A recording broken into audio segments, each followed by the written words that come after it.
সালাতুল হাজত কি এবং কিভাবে সালাতুল হাজত আদায় করতে হয়, আজ আমরা সে বিষয়ে জানার চেষ্টা করবো ইনশাআল্লাহ তাআলা। হাজত মানে হলো প্রয়োজন, সালাতুল হাজত মানে হলো প্রয়োজনের সালাত। এমন কোনো মানুষ পৃথিবীতে নেই যার কোনো চাওয়া, যার কোনো বিশেষ প্রয়োজন নেই। মূলত বিশেষ কোনো প্রয়োজন, বিশেষ কোনো ইস্যু, বিশেষ কোনো গুরুত্বপূর্ণ চাওয়াকে সামনে রেখে সেটি বিষয়ে আল্লাহ তাআলার কাছে আবেদন নিবেদন করার জন্য, দোয়া করার জন্য সালাত আদায় করা হয়, সেটাকে বলা হয় সালাতুল হাজত। সালাতুল হাজত এই নামে, এই শব্দে আলাদা করে কোনো সালাতের কথা হাদিসে সেভাবে বর্ণিত না হলেও মৌলিকভাবে সালাতুল হাজত বা বিশেষ প্রয়োজনের প্রেক্ষিতে সালাত আদায় করা এই বিষয়টি প্রমাণিত।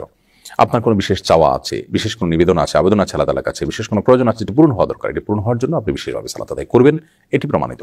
কোরআনে কারীমে আল্লাহ তাআলা বলেছেন, ওয়াস্তাঈনু বিস-সাবরি ওয়াস-সালাহ, তোমরা সবর এবং সালাতের মাধ্যমে আল্লাহ তাআলার কাছে সাহায্য প্রার্থনা করো। যে কোনো ইস্যুতে সাহায্য প্রার্থনা করার ব্যাপার থাকতে পারে, সেখানে আমরা সালাত আদায় করে সাহায্য প্রার্থনা করব। এটাই হলো প্রয়োজনের মুহূর্তের সালাত। আর নবী করিম সাল্লাল্লাহু আলাইহি ওয়াসাল্লাম সম্পর্কে আবু দাউদে বর্ণিত হয়েছে, কানাইদা হাজাবাহু আমরুন সাল্লাহ, অনুবর্ণে আসছে কানাইদা হাজাবাহু আমরুন ফাজা ইলা সালাহ, অর্থাৎ নবী করিম সাল্লাল্লাহু আলাইহি ওয়াসাল্লামের জীবনে গুরুত্বপূর্ণ কোনো ইস্যু, কোনো প্রয়োজন, কোনো সমস্যা তার সামনে এসে পড়লে তিনি সাথে সাথে সালাতে দাঁড়িয়ে যেতেন। সালাতের মাধ্যমে আল্লাহ তাআলার কাছে আশ্রয় প্রার্থনা করতেন, প্রয়োজন পূরণের জন্য দোয়া করতেন। বিশ্ববিখ্যাত মুহাদ্দিস মুল্লাহ আলী কারি রাহিমাহুল্লাহ তিনি বলেছেন যে এই সালাত যে নবী সাল্লাল্লাহু আলাইহি ওয়াসাল্লাম প্রয়োজন হলে সালাতে দাঁড়িয়ে যেতেন, এটা কি সালাতুল হাজত বলা যেতে পারে, অর্থাৎ প্রয়োজনের মুহূর্তের সালাত এটাই। যেহেতু এটার বিশেষ কোনো কাইফিয়ত বা পদ্ধতি বা বিশেষ কোনো সময় ঠিক করা নেই, যে কোনো সময় এটি পড়া যেতে পারে। যদিও সালাতুল হাজতের একটি আলাদা ফরম্যাট বা ভিন্নতর একটা ফরম্যাটের কথা তিরমিজির একটি বর্ণনা বর্ণিত হচ্ছে, সেই বর্ণনাটি মুহাদ্দিসদের মূল্যায়ন, অনেক মুহাদ্দিসদের মূল্যায়ন অনুযায়ী সেটি সহিহ বা বিশুদ্ধভাবে বর্ণিত নয়, বরং সেটি সনদ নিয়ে অনেকে আপত্তি তুলেছেন, সেটিকে দুর্বল বলে বলেছেন। তো সেই বিশেষ পদ্ধতিটা যেটি দুর্বল হাদিসে বর্ণিত হয়েছে সেটা আমরা জানিয়ে রাখছি। সেটি হলো এরকম যে আপনি কোনো প্রয়োজন পূরণের জন্য সুন্দর করে উত্তম রূপে ওযু করে এরপর 2 রাকাত সালাত আদায় করে তারপর আল্লাহ তাআলা প্রশংসা করে নবী সাল্লাল্লাহু আলাইহি ওয়াসাল্লামের দরুদ পাঠ করার পর একটি দোয়া পেশ করবেন। দোয়াটি হলো লা ইলাহা ইল্লাল্লাহুল হালিমুল কারীম, সুবহানাল্লাহি রাব্বিল আরশিল আযীম, আলহামদুলিল্লাহি রাব্বিল আলামিন, আসআলুকা মুজিবাত রাহমাতিক ওয়া আযাইমা মাগফিরাতিক ওয়াল গনিমাতা মিন কুল্লি বির ওয়াস সালামাতা মিন কুল্লি ইফ লা তাদা লানা যামবান ইল্লা গফারতা ওয়ালা হাম্মান ইল্লা ফাররাজতা ওয়ালা হাজাতান হিয়া লাকা রিদান ইল্লা কাদাইতাহা ইয়া আরহামার রাহিমিন।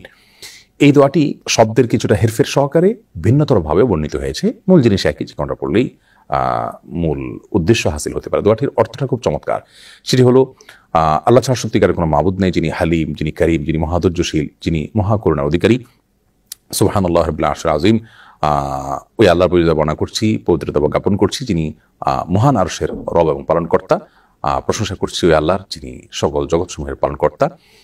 আসআলুকা মুজিবাত রাহমাতিক, হে আল্লাহ আপনার কাছে আমি চাই এমন জিনিস, এমন আমল, এমন দোয়া যা আপনার রহমতকে আবশ্যক করে দিবে আমার জন্য, এবং আপনার ক্ষমা লাভের যে উপকরণ আছে সেটি আপনার কাছে আমি চাই, এবং ওয়াল গনিমাতা মিন কুল্লি বির, সকল ভালো কাজ করার সৌভাগ্য আমি যেন পাই সেটি চাই, ওয়াস সালামাতা মিন কুল্লি ইসম, সকল পাপ থেকে নিরাপত্তা যেন আমি লাভ করতে পারি, নিরাপদ যেন থাকতে পারি, সেটা আমি আপনার কাছে চাই।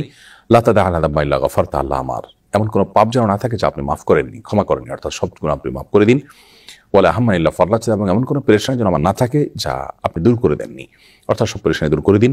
এবং আমার এমন কোনো প্রয়োজন যেন না থাকে যে প্রয়োজনটা পূর্ণ হওয়ার মাঝে আমার কল্যাণ নিহিত আছে, এবং যাতে আপনার সন্তুষ্টি আছে সেই প্রয়োজন যেন অবশ্যই আপনি পূরণ করে দিন। তো দোয়াটির অর্থ বেশ চমৎকার, এমনিতেও আমরা সাধারণভাবে এই দোয়াটি পাঠ করতে পারি। আর খোলাসা কথা হলো, কোনো বিশেষ প্রয়োজনে কোনো ইস্যুতে আপনি ওযু করে 2 রাকাত সালাত আদায় করলেন, এটি সালাতুল হাজত হিসেবে গণ্য হবে।